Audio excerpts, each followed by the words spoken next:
My husband treated me like a maid. After our divorce, he cried watching my success. The woman he never truly saw. People think betrayal begins with an affair. Mine began the day my husband stopped seeing me as his wife and started treating me like the help. My name is Emma Carter, and this happened in Chicago, Illinois. For 7 years, I believed I had the perfect marriage. I met my husband, Daniel Carter, during my final year of college. He was charming, ambitious, and full of dreams. We built our lives together from almost nothing. We rented a tiny one-bedroom apartment, counted every dollar, and celebrated every small victory. When Daniel decided to launch his own construction company, I became his biggest supporter. I worked 2 jobs. During the day, I was an administrative assistant at a real estate office. At night, I handled Daniel's invoices, answered client emails, organized paperwork, and even designed his first company website. We couldn't afford employees back then, so I became his assistant, his accountant, his receptionist, and his wife. I never complained, because I believed we were building our future together. 5 years later, his company exploded with success, luxury contracts, expensive trucks, a beautiful house in one of Chicago's wealthiest neighborhoods, a black Mercedes parked in the driveway. Everyone congratulated Daniel. Everyone admired his success. No one knew how many sleepless nights we had sacrificed to reach that point, or at least, how many sleepless nights I had sacrificed. Success changed Daniel. At first, the changes were small. He stopped saying thank you. He stopped asking how my day had been. Then he started expecting everything to be done before he got home. Dinner on the table, laundry folded, house spotless, coffee waiting. If something wasn't perfect, he noticed immediately. One evening, after working all day and rushing home through heavy traffic, I accidentally overcooked the chicken. Daniel took one bite. "This is dry." "I'm sorry," I replied softly. "I had a difficult day at work." He looked at me without sympathy. "Then manage your time better." Those words hurt more than I wanted to admit, not because of the chicken, but because I remember the man who used to thank me for making instant noodles during our broke college days. Where had that man gone? Months passed. Daniel hired assistants at his company, but somehow, I still handled everything at home. Every morning began at 5:30. Coffee, breakfast, laundry, cleaning, groceries, work, dinner, bills, then more work. Meanwhile, Daniel spent his evenings attending networking events, business dinners, and expensive parties. Whenever people praised him, he smiled proudly. "This company is my life's work." Every time I heard those words, a piece of my heart broke, because I had helped build that company. Yet my name was never mentioned. One Saturday evening, Daniel invited several business partners to our home. I spent 2 days preparing everything. Cooking, cleaning, decorating, making sure every detail was perfect. As guests arrived, they admired the beautiful house. One businessman smiled. "Daniel, your wife must be incredible." Before I could answer, Daniel laughed. "She's basically the maid around here." Everyone laughed, some awkwardly, some loudly. I forced a smile, but inside, something shattered. That single sentence erased 7 years of sacrifice. Later that night, after the guests left, I finally spoke. "Why would you say something like that?" Daniel loosened his tie. "Oh, come on. It was a joke. It wasn't funny." He rolled his eyes. "You've become too sensitive." I stared at him. "I've supported you since the beginning. I helped build your business. I gave up promotions to help you. I've stood beside you every single day." He shrugged. "And?" That one word. "And?" It felt like 7 years had been reduced to nothing. That night I couldn't sleep. Instead, I walked into Daniel's home office. Framed awards covered the walls. Businessman of the Year. Top entrepreneur. Fastest growing company. Each award carried only one name.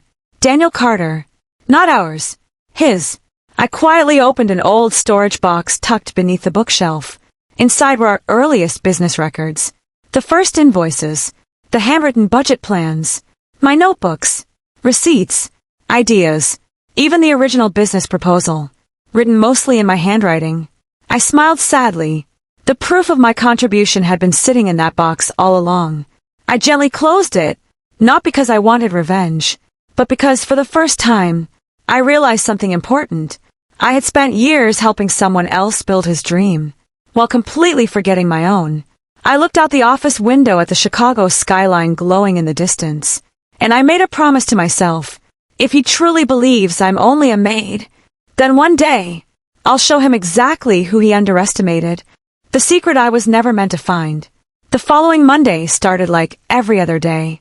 I woke up at 5:30 a.m., made breakfast, ironed Daniel's suit, packed his lunch, fed our golden retriever Max, then rushed to my own job before the morning traffic swallowed the streets of Chicago. From the outside, my life looked perfect. Inside, I felt invisible. Around noon, Daniel called me. "I'm flying to New York this afternoon," he said. "A client meeting?" "Yeah, I'll be back tomorrow night." Before I could ask another question, he hung up. That wasn't unusual anymore. Months earlier, he would have told me every detail about his trips. Now, I learned about them only after his bags were packed. That evening, I returned home exhausted. As I folded laundry in our bedroom, I noticed Daniel had forgotten his iPad. It was lying on the nightstand. The screen suddenly lit up. A message appeared. "Sophia, I can't wait to see you tonight, Red Heart." My heart stopped. I stared at the screen, hoping I had misunderstood. Maybe it was a client. Maybe it was someone else. Then another message appeared. "Don't worry, she'll never find out." I felt the room spinning. For several seconds, I couldn't breathe. I wasn't the kind of person who invaded someone's privacy. But something inside me whispered, "You deserve the truth." With trembling hands, I unlocked the iPad. Daniel had never changed the passcode. It was still our wedding anniversary. The irony almost made me laugh. My hands shook as I opened the messages. There were hundreds. Dinner reservations, hotel confirmations, photos together, voice notes, inside jokes, plans for weekends. The oldest message was nearly 11 months old. 11 months. Nearly an entire year. While I had been cleaning our home, supporting his business, believing we were building a future together, he had been building another life. Then I found something even worse. An email confirmation. A luxury apartment in downtown Chicago, leased under Daniel's name. Monthly rent, $6,800. I whispered to myself, "We're paying for another home." Tears rolled down my face. All those nights, he claimed to be traveling for business. He hadn't been leaving the city. He had simply been going somewhere else. I wanted to scream. I wanted to call him immediately. Instead, I closed the iPad, sat quietly on the bedroom floor, and cried, not because he had betrayed me, but because I had ignored so many warning signs. The late-night meetings, the sudden business trips, the expensive cologne he never wore around me, the growing distance, the unanswered questions. Deep down, I had sensed something was wrong. I just wasn't ready to believe it. The next morning, I called my older sister, Olivia. She listened without interrupting. When I finished, there was silence.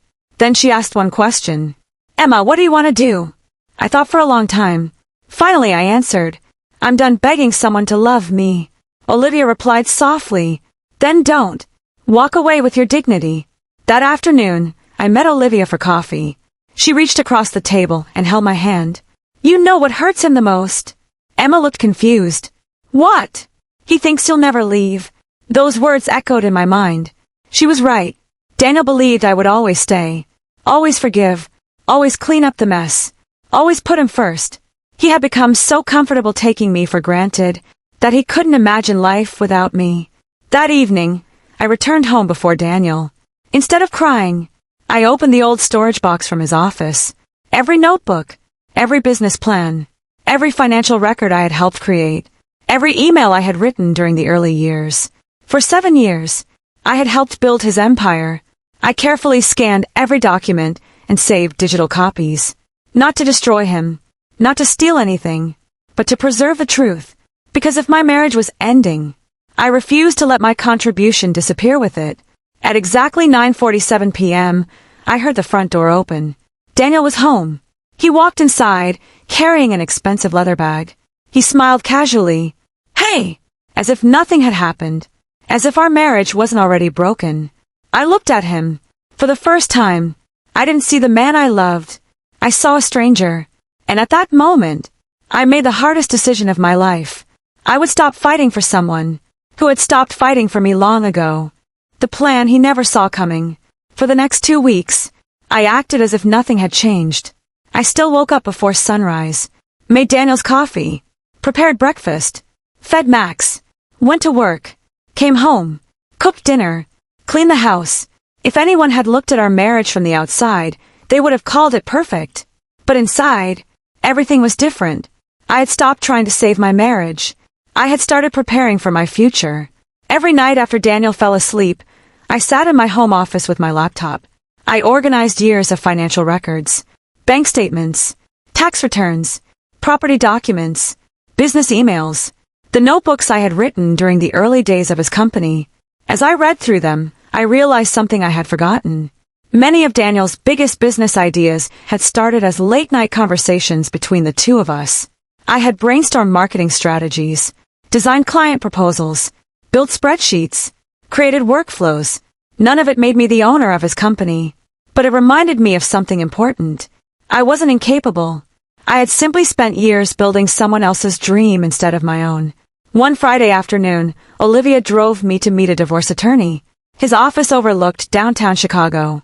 My hands trembled as we stepped inside. The attorney, Michael Reynolds, greeted us warmly. "I'm sorry you're going through this," he said.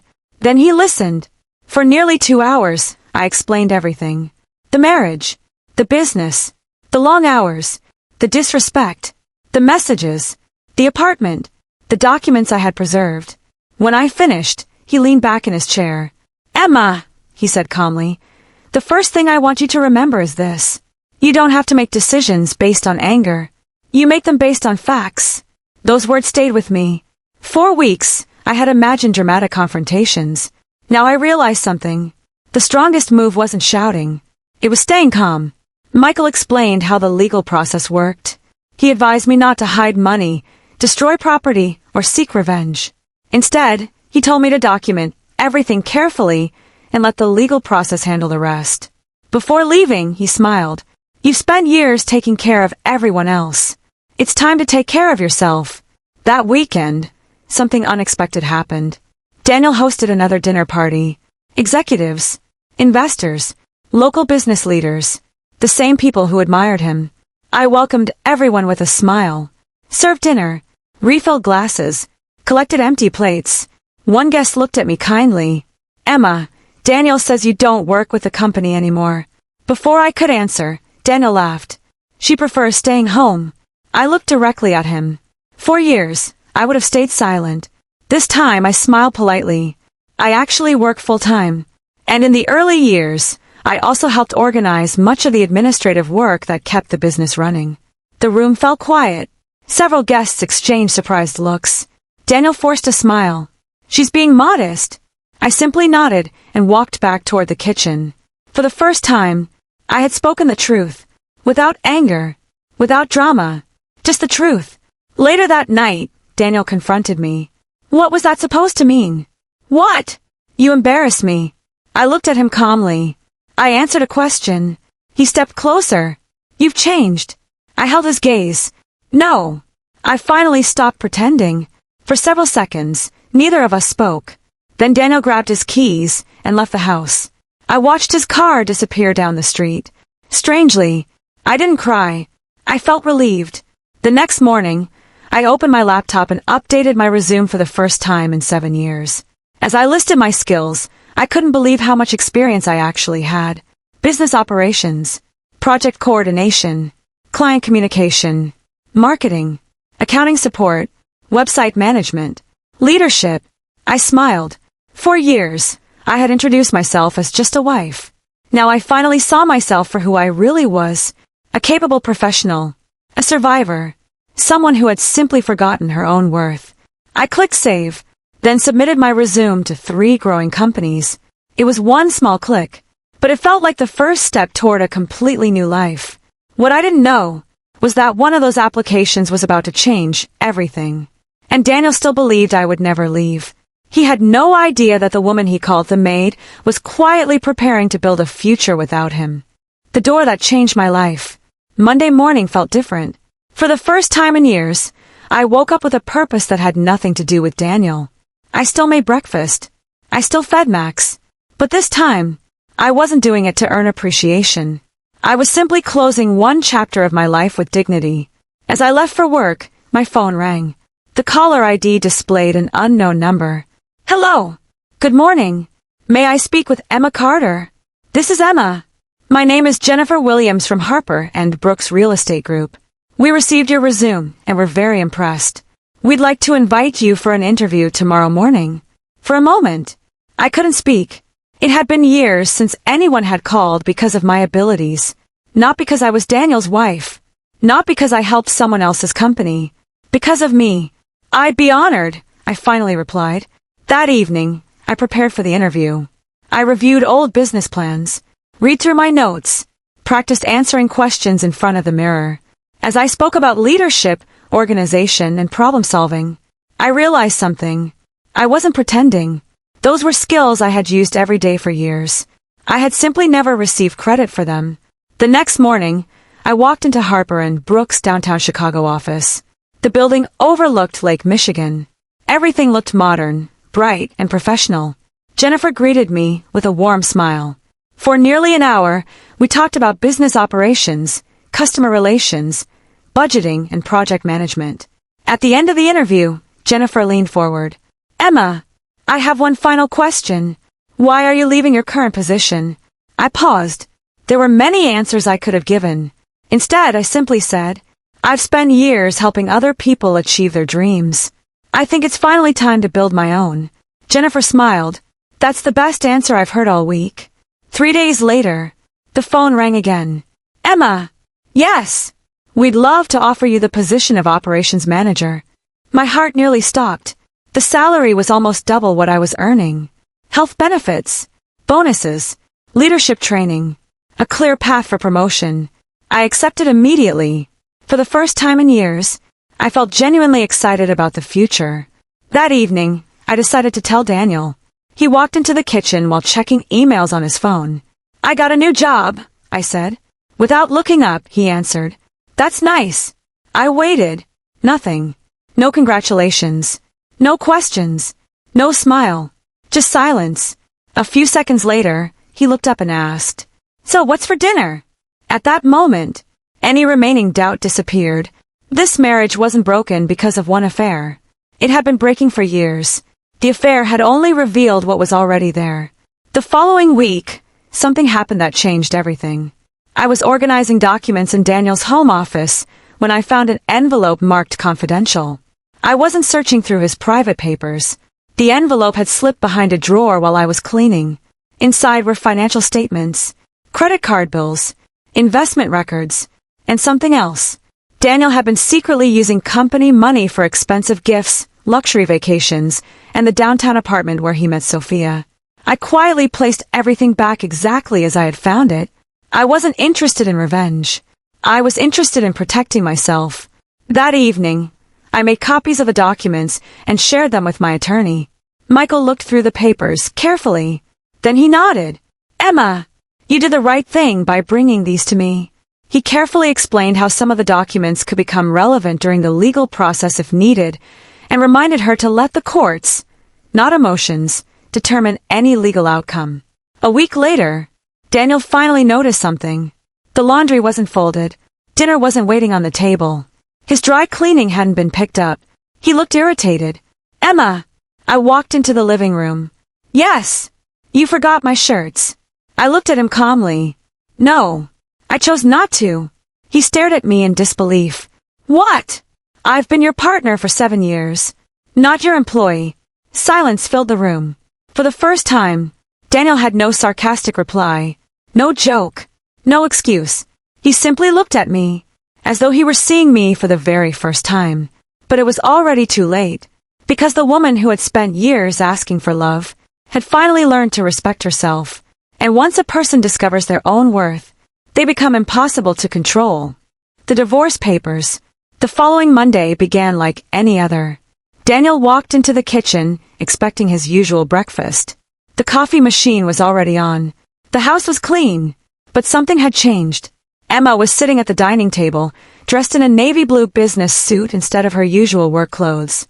Her laptop bag rested beside her chair. She looked confident, calm, focused. Daniel paused. Big meeting today. Emma looked up and smiled politely. You could say that. He poured himself a cup of coffee. So, what time will dinner be ready tonight? Emma closed her notebook. It won't. Daniel frowned. What do you mean? I'll be working late. He laughed. Just order something before you get home. Emma looked directly into his eyes. No, Daniel. I won't be cooking dinner anymore. The room fell silent. Daniel stared at her as if she had spoken another language. What is this supposed to mean? It means I'm no longer living my life as your housekeeper. You've lost your mind. Emma remained calm. No. I finally found it. Without another word, she picked up her bag and walked out the front door. Daniel stood there, speechless. Her first week at Harper & Brooks was everything she had hoped for. For the first time in years, people valued her ideas. Her manager asked for her opinion during meetings. Her coworkers thanked her for solving problems. Nobody interrupted her. Nobody dismissed her. Nobody treated her as invisible. One afternoon, Jennifer stopped by Emma's office. I've reviewed your work. Emma looked nervous. Jennifer smiled. I honestly wish we'd hired you years ago. Those simple words nearly brought tears to Emma's eyes. For so long, she had forgotten what appreciation felt like. Meanwhile, Daniel's world was becoming increasingly chaotic. At home, he suddenly realized how much Emma had quietly handled every day.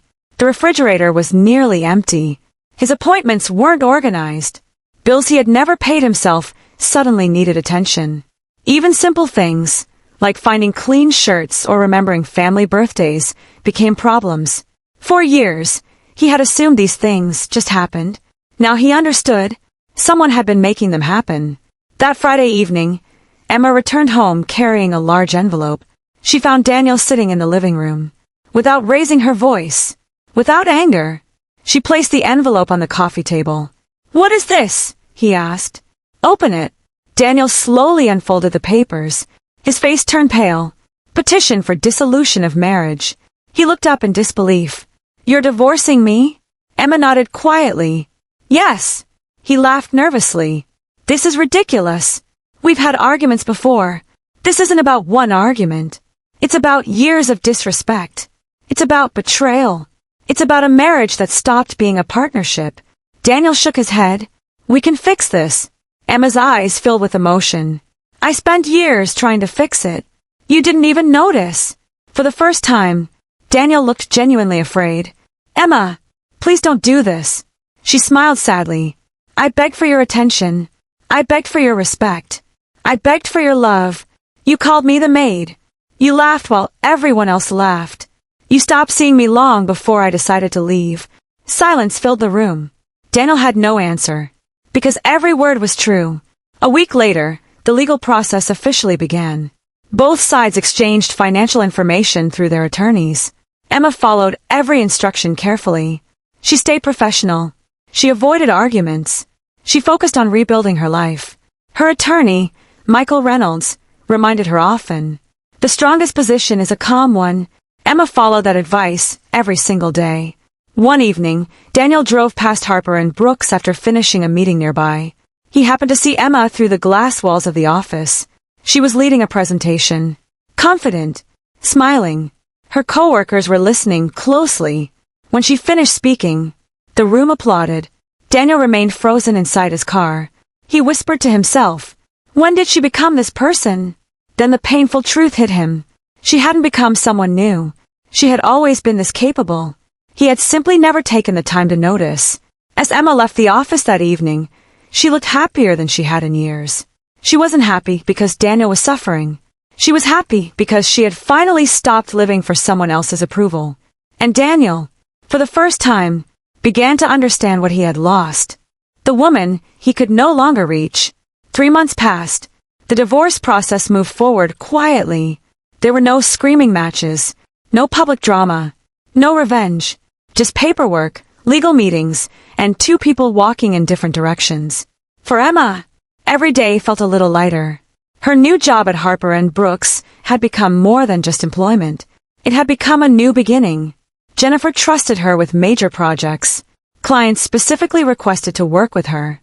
Her ideas improved office efficiency and helped close several important real estate deals. One Friday afternoon, Jennifer called Emma into her office. "I've been watching your work closely," she said with a smile. Emma sat down, unsure of what to expect. Jennifer slid a folder across the desk. Inside was an offer letter. Senior Director of Operations. Emma looked at the salary. It was nearly double what she had accepted just 3 months earlier. Her eyes filled with tears. I don't know what to say." Jennifer smiled. "You've earned every bit of it." For years, Emma had worked without recognition. Now, people were rewarding her talent instead of taking it for granted. Meanwhile, Daniel's construction company was beginning to struggle. Nothing disastrous, but enough to notice. Deadlines were being missed. Important client emails went unanswered. Internal communication became disorganized. One afternoon, his office manager asked, "Daniel, who used to handle all these systems before we hired everyone?" Daniel answered absent-mindedly, "My wife." The word surprised even him. For the first time, he admitted how much she had contributed. That evening, Daniel drove past the old coffee shop where he and Emma had shared their very first date years ago. Without thinking, he parked. He sat there alone. Memories flooded his mind. The tiny apartment, late-night pizza, planning the business together. Emma staying awake until 2 a.m. helping him prepare presentations. Celebrating their first client. Laughing over cheap takeout because they couldn't afford restaurants. He closed his eyes. Success hadn't ruined his marriage overnight. His pride had. A few days later, Daniel called Emma. She answered politely. "Hello. Emma, can we talk?" "I'm listening. I mean in person." Emma hesitated. After a long pause, she replied, "One conversation. That's all." They met at a quiet cafe near Millennium Park. For the first time in months, they sat across from each other. Daniel looked older, more tired. The confidence that once filled every room had faded. "I owe you an apology," he said quietly. Emma remained silent. "I spent years believing the company was my achievement. I forgot who stayed beside me when nobody else believed in me. I forgot who worked beside me before sunrise and after midnight. I forgot," he looked down, "that you were my partner." Emma listened without interrupting. Finally, she spoke. "I waited years to hear those words." Daniel looked hopeful. "So, is there a chance?" Emma smiled sadly. "No." His face fell. She continued gently. "I forgive you, but forgiveness isn't the same as going back." Daniel lowered his head. He understood. Some doors, once closed, cannot be reopened. As Emma stood to leave, Daniel quietly asked, "Are you happy?" Emma looked out the cafe window. The Chicago skyline reflected in the glass. She smiled. "For the first time in a very long time, I'm proud of the person I see in the mirror." She walked away. Daniel remained seated, watching her disappear into the crowd. Only then did he realize the painful truth. He hadn't lost Emma on the day she filed for divorce. He had lost her years earlier, the day he stopped appreciating the woman who had always stood beside him.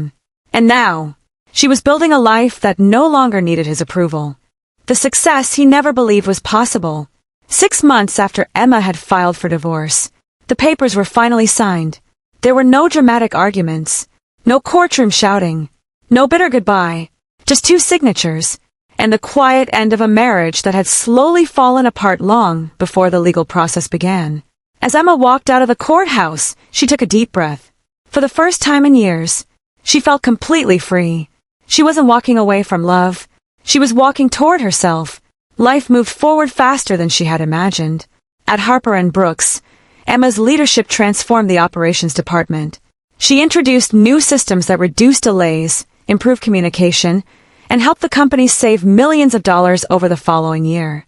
Her reputation spread quickly throughout Chicago's real estate industry. Business magazines began mentioning her name. Local newspapers featured interviews with her. People admired her calm leadership and practical ideas. Jennifer often smiled and said, "I knew from the first interview that you were special." Emma would simply laugh. "I just needed someone to believe in me." One autumn afternoon, Emma received an unexpected invitation. The Illinois Business Leadership Summit wanted her to speak about resilience, leadership, and rebuilding confidence after difficult life experiences. At first, She almost declined. Public speaking had never been her dream. But then she remembered something. Years earlier, she had spent every day making someone else's voice louder than her own. This time, she chose differently. "I'll do it," she replied. The day of the conference finally arrived. Hundreds of entrepreneurs, executives, and business owners filled the grand ballroom of one of Chicago's largest hotels. Television cameras lined the back of the room. Journalists prepared their notebooks. Emma stood backstage, taking a slow, deep breath. Jennifer gently squeezed her shoulder. "They're here to hear your story." Emma smiled nervously. "I hope it helps someone." "It already has." Across town, Daniel was attending the same conference. One of his clients had invited him weeks earlier. He had no idea Emma was one of the keynote speakers. As he flipped through the event program, one name caught his attention. Emma Carter, keynote speaker, building success after starting over. His heart skipped a beat. No! He looked again. It was her. The lights dimmed. The host walked onto the stage. "Ladies and gentlemen, please welcome one of Chicago's fastest-rising business leaders, Ms. Emma Carter." The audience erupted into applause. Emma walked confidently across the stage. Elegant, professional, self-assured. Daniel couldn't believe his eyes. The woman he had once introduced as the maid was now receiving a standing ovation from some of the most respected business leaders in the city. His chest tightened. Emma stepped to the podium. She looked around the room before speaking. "There was a time when I believed my value depended on how much I could sacrifice for other people." The ballroom became silent. "I thought love meant giving everything, even when nothing was given back." She paused. "But one day I realized something. You can spend years waiting for someone to recognize your worth. Or you can recognize it yourself." The audience listened carefully. "I didn't become successful because someone rescued me. I became successful the day I stopped believing I needed permission to dream." Applause echoed through the ballroom. Daniel lowered his head. Every word felt personal. Because he knew she wasn't speaking about business. She was speaking about life. And about the marriage he had taken for granted. When the speech ended, the audience rose to its feet. A long standing ovation filled the room. People lined up to shake Emma's hand. Executives exchanged business cards with her. Young entrepreneurs thanked her for inspiring them. Daniel remained in his seat, unable to move. For years, he believed Emma needed him to succeed. Now he was watching an entire room celebrate the woman he had failed to appreciate. And for the first time, his eyes filled with tears, not because Emma had defeated him, but because he finally understood the size of the mistake he had made. As Emma left the stage, she never looked toward Daniel. She didn't need to. Her greatest victory wasn't proving him wrong. It was proving herself right. The greatest victory was never revenge, final. A year had passed since Emma signed the divorce papers. Life looked completely different now. She had purchased a beautiful apartment overlooking Lake Michigan. Every morning, she watched the sunrise with a cup of coffee, smiling because her peace no longer depended on anyone else. Harper and Brooks had expanded into 3 new states, and Emma had been promoted to vice president of operations. Her story had inspired thousands of women across America. She began receiving invitations to leadership conferences, universities, and business events. People no longer introduced her as someone's wife. They introduced her as Emma Carter, a leader, a business executive, a woman who rebuilt her life. One evening, Emma received an invitation to the Chicago Business Excellence Awards. She had been nominated for Business Leader of the Year. She almost declined. Awards had never been important to her. Jennifer smiled and said, "You spent years standing behind someone else's success. It's time to stand in front of your own." Emma accepted. The ballroom was filled with more than 1,000 guests. Television cameras covered the event. Business leaders from across the country attended. Daniel was there too. His company had also received a nomination. Months earlier, he would have expected to win. Tonight, he wasn't thinking about trophies. He couldn't stop thinking about Emma. The ceremony began. Several awards were announced. Finally, the host walked back onto the stage. And now, the Business Leader of the Year award. The giant screen displayed videos of each finalist. When Emma's story appeared, the room became silent. The video showed her journey, starting over after divorce, building a successful career, leading one of Chicago's fastest-growing companies, mentoring young professionals, supporting women returning to the workplace. When the video ended, the audience applauded loudly. And the winner is... A brief pause filled the room. Emma Carter! The ballroom erupted into applause. Emma placed her hand over her heart. She slowly walked toward the stage.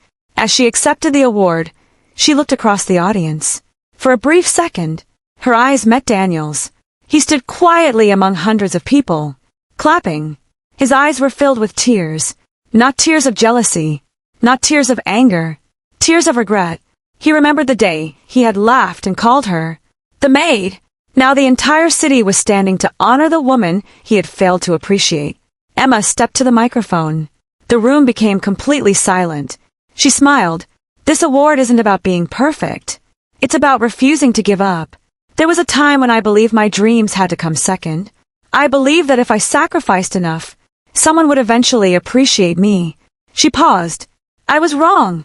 The day my life changed was the day I stopped asking other people to recognize my value and started recognizing it myself. Many people in the audience wiped away tears. Emma continued, if anyone watching tonight feels invisible, please remember this. Your kindness is not weakness. Your sacrifices are not your identity. And your future should never depend on someone else's opinion of your worth. The audience rose to its feet. A standing ovation echoed through the ballroom.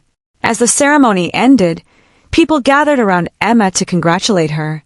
Across the room, Daniel quietly walked toward her. He stopped a few feet away. Emma! She turned and smiled politely. Congratulations, he said softly. You deserved all of this. Thank you, Emma replied. Daniel struggled to find the right words. I spent years thinking success belonged only to me. I was wrong. You were always the strongest person in the room. Emma looked at him with kindness. We both made choices, Daniel. The difference is, I chose to grow. Daniel nodded. I'm truly sorry. Emma smiled gently. I know. And I hope you become the man you once dreamed of being. She extended her hand. Daniel shook it. There was no anger, no bitterness, only acceptance. They walked away in opposite directions, one carrying regret, the other carrying peace. That night, Emma returned home. She placed the award on a bookshelf. Then she looked out across the lights of Chicago. A soft smile appeared on her face. She finally understood something that had taken years to learn. The greatest revenge isn't making someone cry. It isn't destroying the person who hurt you.